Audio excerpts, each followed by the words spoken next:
Bonjour à tous et bienvenue sur le podcast J'ai l'œil du tigre. Je suis Claire, la muséographe et scénographe de Fun in Museum. Mon métier, c'est d'aider les musées, les équipements touristiques et tous les professionnels du patrimoine à trouver des solutions pour booster, rendre waouh l'expérience de leurs visiteurs. Chaque semaine, je vous donne les stratégies, les astuces et surtout de la bonne humeur pour réinventer avec moi le monde des musées, les rendre plus fun et vraiment accessibles à tous. Alors mettez-vous à votre aise, installez-vous confortablement et c'est parti pour l'épisode du jour.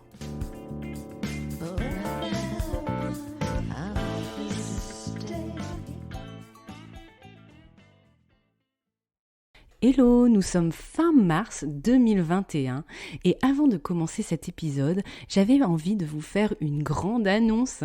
Ça y est, mon compte Instagram a dépassé les 1000 abonnés et j'en suis très fière. Et à cette occasion, cette semaine du 29 mars 2021, j'organise un super concours où vous allez pouvoir gagner plein de lots sympathiques, notamment l'accès à une future formation en ligne totalement gratuitement, mais aussi à des tests de la méthode Lego Serious Play en visio, avec vraiment une découverte très sympathique et plein de petites surprises à gagner lors de ce concours des 1000 abonnés. Alors restez bien alerte sur mon compte Instagram et vous avez d'ailleurs le lien d'abonnement en description de cet épisode. Et je vous souhaite bonne chance. Bonjour et bienvenue dans l'épisode 16 du podcast. Aujourd'hui, on ne va pas parler WC ou table à langer comme la semaine dernière. En revanche, on va parler encore prise de conscience. On va frôler, je pense, un 3e appel international à la Christina Cordula. Pour les premiers, je vous renvoie à l'épisode 9 des chronologies et à l'épisode 15 de la semaine dernière avec les WC. C'est de gaspillage, de conscience écologique dont il va être question ce mardi avec la thématique de l'upcycling au musée et dans vos expositions. Encore un épisode riche en idées pour faire évoluer votre regard et notre regard sur la pratique des expositions. J'espère que nous nous retrouverons ici autour de ces questions de recyclage, de chasse au gaspillage en tout genre et de rénovation avec intelligence. Un sujet dont on parle trop peu en expographie, je trouve. Avant de nous plonger dans ce sujet, la dédicace. Aujourd'hui, je dédie cet épisode à Jessica sur Instagram qui m'a laissé un message vocal très motivant pour le podcast la semaine dernière après mon petit coup de mou.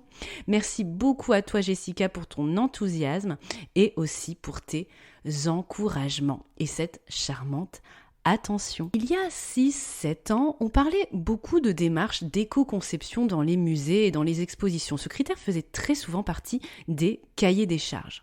Des vade-mecum et des guides de bonnes pratiques ont été édités, comme celui qui fait référence de la Cité des sciences et de l'industrie, que je vous propose d'ailleurs en téléchargement dans la description de cet épisode.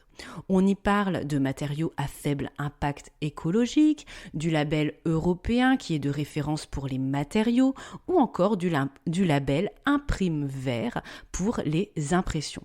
Mais aussi, on donne dans ce vade-mecum des astuces et des actions à mettre en œuvre à chaque étape de votre projet d'exposition, de la conception à la fermeture, en passant par la réalisation. Aujourd'hui, je ne retrouve pas ce besoin exprimé par les maîtrises d'ouvrage. On pourrait penser que ces bonnes pratiques sont entrées dans les mœurs et aussi des réflexes. Mais mon retour d'expérience me fait douter, pour être sincère avec vous. Je vous livre un exemple parmi d'autres. J'ai récemment travaillé pour une structure publique qui a l'habitude de réaliser des expositions temporaires. Quand j'ai visité les lieux pour découvrir où se déroulera cette exposition, j'ai trouvé, cachée derrière des rideaux, une caverne d'Ali Baba comportant plus d'une 50aine de vitrines, de capoplexie en tout genre qui avaient été fabriquées pour les expositions précédentes. J'avais en réalité découvert cette mine d'or un peu par hasard au détour de la visite technique sur place dans ce lieu. Ce n'était pas forcément venu à l'esprit de mon client de les réutiliser, ni même au scénographe précédent. Pourquoi ? Visiblement par habitude de fabriquer du neuf à chaque exposition sans se questionner. Deuxième raison, je pense aussi par facilité. Car il est plus compliqué et chronophage pour le scénographe, notamment, d'essayer de réutiliser dans la scénographie des modules existants avec des dimensions contraintes qui ont été pensées pour exposer d'autres collections. Par rapport aux objets choisis par le commissaire de l'exposition, on va avoir le casse-tête chinois de trouver le bon socle, le bon caboplexie, pas trop haut, pas trop bas. C'est une démarche beaucoup plus compliquée d'un point de vue intellectuel et très créatif que de choisir plutôt de fabriquer un nouveau socle, une nouvelle vitrine qui va correspondre pile poil aux objets en fait qu'on voudra présenter dans ce nouveau projet. Et d'avoir fait les deux, croyez-moi, c'est beaucoup plus chronophage et beaucoup plus complexe d'un point de vue créatif, tout simplement. Mais je vous pose la question, dans le monde dans lequel nous vivons, avec toujours plus de déchets, où on prône le réemploi, l'upcycling des meubles, le commerce de seconde main, pour éviter la voie consumériste, est-ce bien raisonnable ? Si vous travaillez dans une petite structure, vous faites peut-être ce choix du réemploi par économie, mais le faites-vous vraiment par conscience écologique ?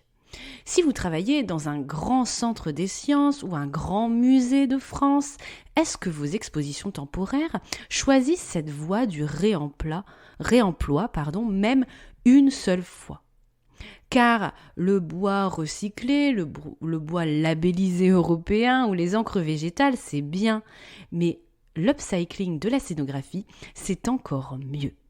Alors, l'upcycling, qu'est-ce que c'est justement ? Ou en bon français dans le texte, mes termes un peu moins tendance, le surcyclage. C'est pas facile à dire d'ailleurs. C'est l'action de récupérer des matériaux ou des produits dont on n'a plus usage afin de les transformer en matériaux ou en produits de qualité ou d'utilité supérieure. C'est un recyclage par le haut. Je pense que cette démarche vous parle, car je sais que vous êtes nombreux, nombreuses notamment, à aimer le do-it-yourself et l'upcycling. C'est quelque chose que je pratique très souvent de mon côté sur le plan personnel et professionnel, et je suis sûre que c'est aussi votre cas en décoration ou autre. À la maison, il m'arrive par exemple de chiner des meubles anciens et de les upcycler, de leur donner une seconde vie. Par exemple, j'ai transformé récemment une table de chevet toute mignonne des années 20-30 que j'ai chinée à Emmaüs en toute petite cuisine pour mon fils. Un coup de peinture, une petite chute de bois par là pour le plan de travail, recouvert d'une chute de papier peint, des petits crochets ici et là pour y accrocher les petites casseroles, des petits boutons pour le côté ludique. Alors, j'ai passé du temps bien sûr à faire ça, mais j'aurais pu en acheter une toute faite en plastique chez Amazon pour ne pas citer, ou en bois, venue tout droit de Chine, ou encore payer un bras ou un rein si elle était fabriquée en bon bois, bien responsable en France. Finalement, tout est une question de choix. Et pour la scénographie, c'est la même chose que cette petite cuisine. Et au-delà de cette question du choix, je dirais même que c'est une question de budget, de temps, de priorité et de créativité. Et maintenant, voici 3 pistes pour diminuer votre impact écologique dans votre pratique de l'exposition.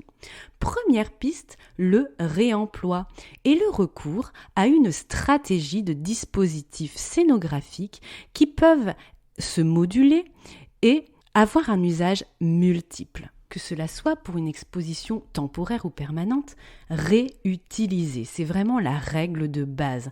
Avant de fabriquer du neuf, posez-vous toujours la question, qu'est-ce que je peux faire avec mon parc existant ? Repeigner les mobiliers, Pimpez-les avec un nouveau graphisme au pochoir, réemployez vos cadres, modifiez les Marie-Louise, les passe-partout, vous savez ces cadres blancs pour les œuvres pour éviter d'en fabriquer des nouveaux lorsque vous présentez de nouveaux objets. Optez ensuite pour des modules manip qui peuvent se réutiliser dans différentes expositions temporaires par exemple. C'est le cas des feuilletoirs avec des cadres où on va changer les œuvres, pas seulement dans les expos permanentes pour des questions de conservation, mais on peut aussi les réutiliser au fil des expositions temporaires. Vous pouvez aussi opter pour des trappes montées sur charnière où vous n'avez plus qu'à changer la signalétique pour changer votre contenu au fil de vos expositions ou pour rendre de l'attractivité à votre exposition permanente. Et c'est justement uniquement l'élément de menuiserie qui va rester. Et vous allez pouvoir modifier, upcycler l'existant et changer vos contenus. Pareil pour les modules posés sur des axes. Vous pouvez aussi réemployer vos soclages, vous pouvez opter pour des astuces de présentation, des œuvres que vous pouvez réutiliser. Sur Instagram, la semaine dernière, je vous parlais par exemple de cloches de décoration de différentes tailles dont on peut changer l'intérieur à l'infini et toutes les compositions aussi créatives au fil des expositions.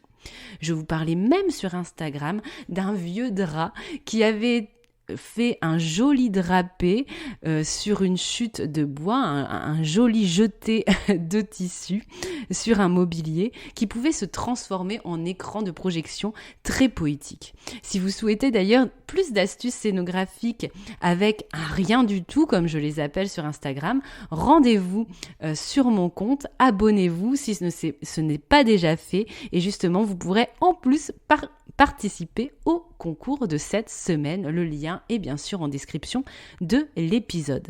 Bref, dans cette première piste, pensez toujours à votre parc existant avant de penser au neuf. Deuxième piste pour diminuer votre impact écologique dans votre pratique de l'exposition, dans la même idée de réemploi, au lieu de fabriquer du neuf pour votre expo temporaire, n'hésitez pas à aller vous fournir en mobilier dans les recycleries ou dans des structures comme Emmaüs, d'associations caritatives, etc.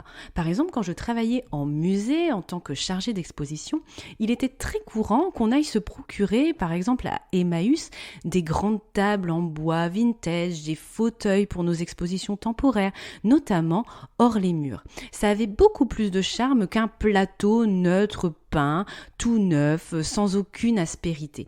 C'est ce qu'on avait par exemple fait pour une exposition sur Eugène Daudaigne, où on avait créé une espèce de forêt de terre cuite sur une grande table vintage qu'on avait chinée, qui ressemblait un petit peu à cette armée de Chine. Donc on avait vraiment pensé présentation des œuvres avec un mobilier ancien plutôt qu'à une présentation classique qui aurait peut-être nécessité la fabrication de multiples socles et de multiples capots plexi. Pensez aussi à des matériaux de réemploi, palettes, OSB, tasseaux qui peuvent être trouvés avec des partenariats et être réutilisés plusieurs fois en changeant les contenus, les configurations. Enfin, ces éléments chinés ou de mobilier divers et variés peuvent être donnés ensuite à des organisations d'économie solidaire ou à d'autres institutions culturelles dans le besoin, associations et autres, ou même musées partenaires. Troisième piste, le muséum staging. Oui, vous avez bien entendu. Et là, vous avez l'impression que je suis en train de vous parler de Stéphane Plaza avec son home staging. Bienvenue dans Maison à vendre, Auvers-sur-Oise et connue pour Vincent Van Gogh. C'est ici que vivent Jacqueline et Richard. Bon, vous voyez où je veux en venir?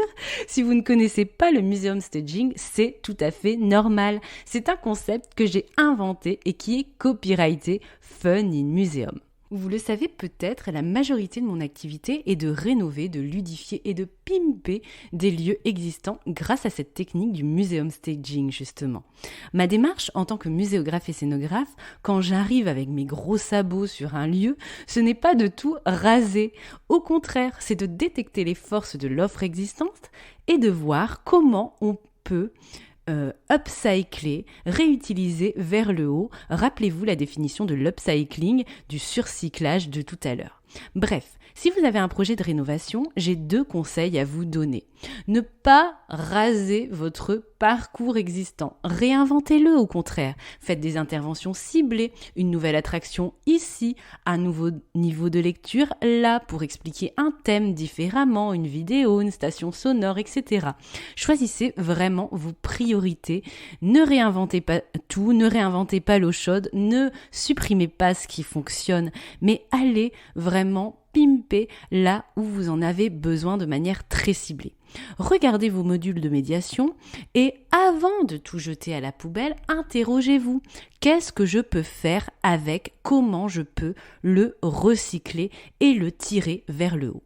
Deuxième conseil, si vous profitez du Covid pour redonner un petit coup de frais à votre parcours permanent, investissez dès aujourd'hui dans des modules qui peuvent avoir plusieurs usages et se renouveler facilement pour minimiser les frais des évolutions futures, premièrement, et deuxièmement, pour inciter à la revisite de vos publics. Pensez un peu au conseil de la piste numéro 1. Investissez vraiment dans ce type de module semi-permanent. Si vous êtes intéressé par ce concept de muséum staging pour redonner un coup de frais ciblé et écologique à votre expo existante, direction www.funinmuseum.com dans la boutique pour commander votre muséum staging. Le lien est bien sûr dans les notes de l'épisode. Voilà donc les 3 astuces, les 3 pistes pour minimiser votre impact écologique en pratique d'exposition. Le réemploi et le recours à des dispositifs modulables. Deuxième, se fournir dans les recycleries et utiliser des mobiliers, des matériaux de seconde main. Troisième, piste et astuce, la technique du muséum staging que j'ai inventée. Avant de vous quitter, j'avais envie de vous présenter 2 astuces que j'ai en tête pour justement aller vers ces démarches encore plus écologiques. La première astuce et initiative que je trouve très belle, c'était l'initiative, je ne sais pas si elle est encore à l'ordre du jour puisque le site internet n'est pas vraiment mis à jour et les dernières initiatives datent de 2015, c'était le réseau Ceno Eco qui proposait des mobiliers de vitrines, de musées qui étaient à disposition et qu'on pouvait réutiliser et se procurer en seconde main. Si vous avez des nouvelles de ce réseau, n'hésitez pas à me le donner. Quoi qu'il en soit, je trouve que cette initiative de mettre en commun et de mettre à disposition du mobilier existant pour des structures qui pourraient en avoir besoin, je trouve cette initiative très belle et je suis sûre qu'il y a d'autres initiatives qui existent mais que je n'ai pas trouvées lors de mes recherches. Donc n'hésitez pas à alimenter ce podcast avec cette initiative de mise en commun et de prêt entre structures si vous avez des exemples à me partager. Et ensuite, la deuxième initiative que j'avais envie de vous proposer et de vous parler, c'est une entreprise qui s'appelle Tête dans les nuages, qui fabrique des assises type pouf pour des structures muséales, expositions, etc. à partir de bâches et de parachutes recyclés. Et en plus, cette entreprise, donc on n'est pas du tout dans de la sponsorisation dans ce podcast, mais cette entreprise fait appel aussi à 3 associations d'insertion. Et je trouve que au lieu d'acheter un banc dans un catalogue qui est de première main, avoir recours justement à des assises recyclées, en plus fabriquées dans une démarche d'insertion, etc. Moi, je trouve que c'est une très très bonne idée et je vous mets également le lien dans la description de l'épisode. Si cela peut vous intéresser, n'hésitez pas à les contacter. En tout cas, inclusion plus recyclage, moi c'est vraiment et dont le nom, la tête dans les nuages, moi en tous les cas c'est quelque chose qui me parle beaucoup, que j'avais envie de valoriser à titre personnel dans cet épisode. Et voilà, l'épisode touche à sa fin, j'espère qu'il vous a plu et qu'il vous a ouvert une fois de plus les chakras sur votre pratique de l'exposition. Je vous propose maintenant un défi et une mise en application de tout ce qu'on s'est dit. Vous pouvez donc télécharger le guide de la Cité des Sciences et à la page 10, vous verrez qu'il y existe une fiche environnementale à remplir à la fin de chaque exposition. Remplissez-la sur la dernière exposition que vous avez réalisée et faites un peu le bilan de vos pratiques. Ça peut vraiment être intéressant d'avoir un petit arrêt sur image et de voir finalement quelle est votre pratique en ce sens et votre conscience écologique à l'instant T dans votre métier ou dans votre futur métier. Je vous souhaite une très bonne matinée, après-midi, soirée, où que vous soyez. Et n'oubliez pas de vous abonner à mon compte Instagram pour pouvoir participer au concours de cette semaine. À très bientôt!